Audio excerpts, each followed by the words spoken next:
you've ever opened Adobe InDesign and thought, where do I even start? You're not alone. Hi, I'm Michelle, and I recently created my own children's book, Jonah and Mira, The Map Beneath the Oak, using Adobe InDesign and publishing through IngramSpark. In this video, I'm going to walk you step by step through how to set up your InDesign document specifically for IngramSpark so you can start building your own children's book with confidence. Let's get started. So this is what your children's book will look like after you're done. So you'll have your title page, your copyright page, and your dedication page, and then you'll go through your story. First, you need to open InDesign, and if you look over to the left, you'll click on New File.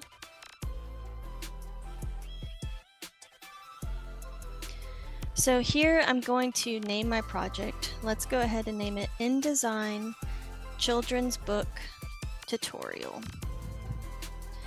And over here you'll see the units, so I'm gonna go and choose inches, and my width, my picture books are 8 by 10, so I am gonna change my width to 8 inches and my height to 10 inches. You're gonna want to make sure that you check the facing pages checkbox if it's not already checked. You're going to leave your column gutter alone and your margins alone. For your bleed, you're going to change the top to 0.125, and it's going to automatically link all of them. You're going to want to uncheck that box. The inside bleed needs to be 0. You can also preview if you want before you hit create. And this is your first page. So if you click over here, you'll see layers, links, stroke, color, swatches, and text to image. Then you've got style packets, character styles, paragraph styles, and then history. So here's the properties tab. And then if you go to pages, this is where you're going to set up your book. So we're going to go ahead and add our pages. So we're going to have 32 pages for our children's book, at least in this tutorial. You can have as many as you'd like. You can either drag and drop, or you can select the pages and right click and choose duplicate spread. And there might be an easier way to do this, but I just keep going until I get to my 32 pages.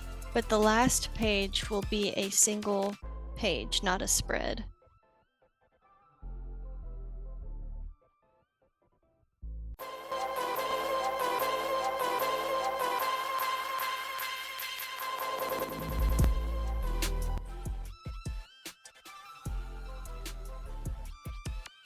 So here I accidentally added another spread, and I deleted the spread, but you can add the page and then select the page on the right and right click and hit delete page.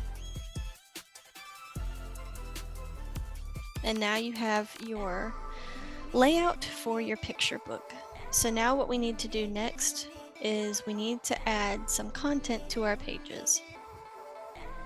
You've got all of your tools over here on the left. I don't use all of them. I usually just use the type tool, and the rest of them I use if I need to, but I usually only use the text tool from over there. And you can access the text tool by clicking T on your keyboard. So let's go ahead and type our book title and by a great author. So we want to make this a little bit bigger. So what we're going to do is we're going to go over to the Properties tab. And we are going to go ahead and center it. And we're going to go ahead and make our book title bigger. So let's go ahead and choose 40. And then by a great author, we can choose, let's go with 48. If your text ever disappears, it's because the text box isn't big enough for it to show. So you just have to make the text box bigger, or you can make your size smaller. Now I want to make sure that this is actually centered inside the page. So what I'm going to do is I'm going to move it over until I see this purple line, which means that is the center. Another thing I like to do is I actually like to drag out the text box to the purple margins and then make sure it's in the center between these margins. The margins are actually what you have to stay inside of to make sure that it's not cut off during printing. So that's your safe area for any text.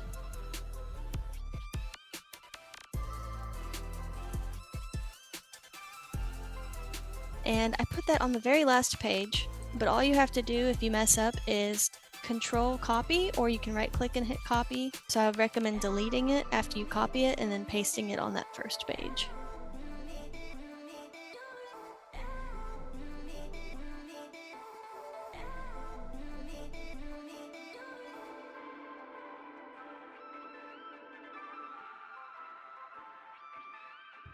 So I'm going to zoom out to 75%. If you try to scroll in and out, it's not going to scroll.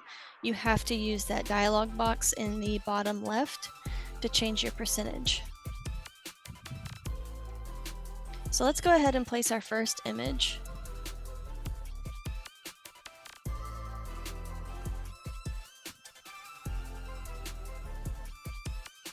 So we're going to place our first spread. So as you can see, it went out past this red line. This red line is your bleed. So your images have to touch the bleed mark. They cannot be inside. They have to at least touch it or go outside of it.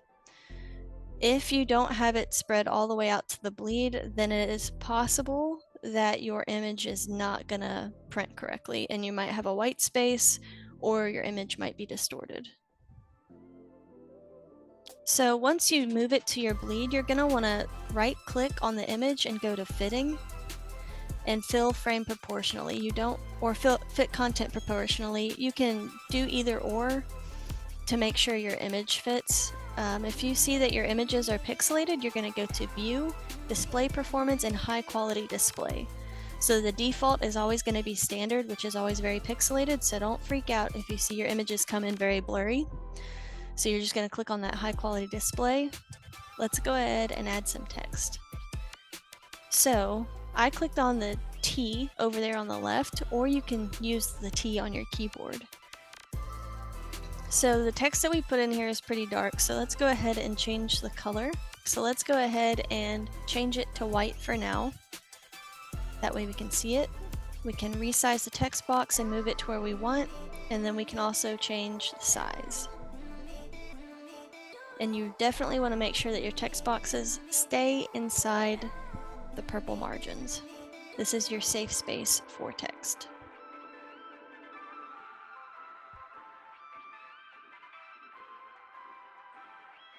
Let's go ahead and make this text a little bit bigger so that way we can see it.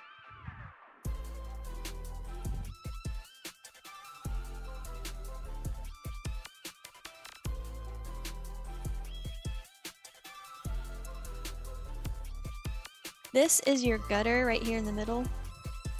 So you definitely do not want to have any pictures of faces or hands. Anything really integral to the story, you do not want it to be in between the middle two margins. It is highly likely that whatever it is will get cut off. So let's go ahead and place our next image.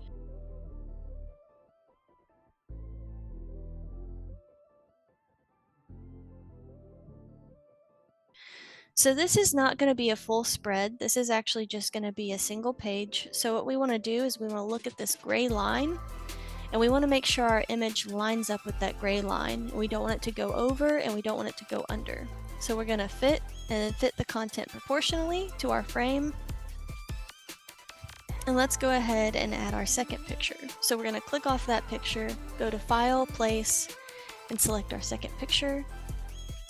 And you want to make sure that you place it on the bleed line. You can see I didn't do that on the first picture. So let's go ahead and fit this one proportionally. And let's go ahead and fix this other picture to where the frame lines up with the bleed line.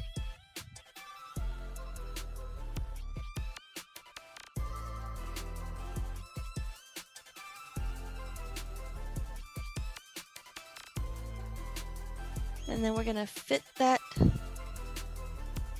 I messed up, so let's just go ahead and replace it. It is a-okay to mess up.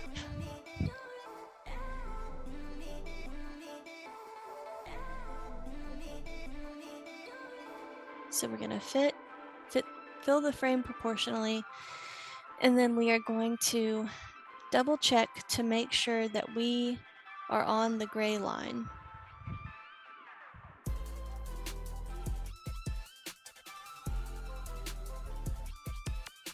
So I hit W, which allows you to preview without any of the margins or lines. And as we zoom in to 400%, we can see that there's this white line in between the two images, and we definitely do not want this here. That will show up in your printing. So let's go back to 100% and let's see where we messed up here. So I'm going to move the images off the middle line, and I'm going to reline them up. So you still see this white line here. So I'm going to go ahead and fit my image again. And now the line has disappeared. So we know that it is now touching. So if you zoom into 400% and you don't see the white line, then you are okay. One thing I will say is that if you have your image over the line, it will show up on the other page. So let's go ahead and add some text here. And you'll notice that all my text is coming in. Let's go ahead and turn back our margins on so we don't get those outside of the margins.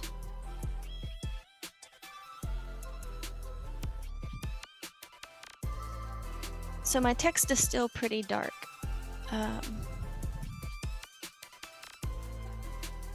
Let's type, "Open the letter," shouted Mira.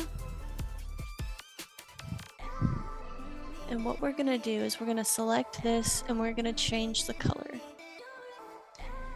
We're also gonna change the text. So here you have a lot of different options for text. The one I use is Garamond. You don't have to use that one, that's just what I prefer. And then we are gonna change the text color. So you have these options here, but what we're gonna do is we're gonna create our own color. So I'm gonna double click on this blue color. You're gonna double click it, and then you're gonna change your color mode to RGB. And whatever hex code you want of the color you prefer, you're gonna put that code into the box down there next to the hashtag or the £sign. So now you can see the color has changed and my text has now changed to that color. You can also click on that button for new swatch and it'll create a duplicate so you can use that for other colors. Let's go ahead and make this size a little bit bigger. So here we're going to click on Window and go to Styles, Character Styles. And this is going to allow us to create a new character style that our book is going to follow every time we put new text in. So I am going to click on Basic Character Formats, and I'm going to choose the font that I want, which is Garamond. And then I'm going to choose my size, just leave everything else the same. In Advanced Character Formats, then we're going to go to Character Color. And here you can see the color I've already created, and I'm just going to choose that one. And I'm going to go ahead and name my style name. So let's name it Parchment Text and click OK. So now the next time I create a text box, it's going to use my properties of my character style. That way I'm not constantly having to change every single text box that goes into this story.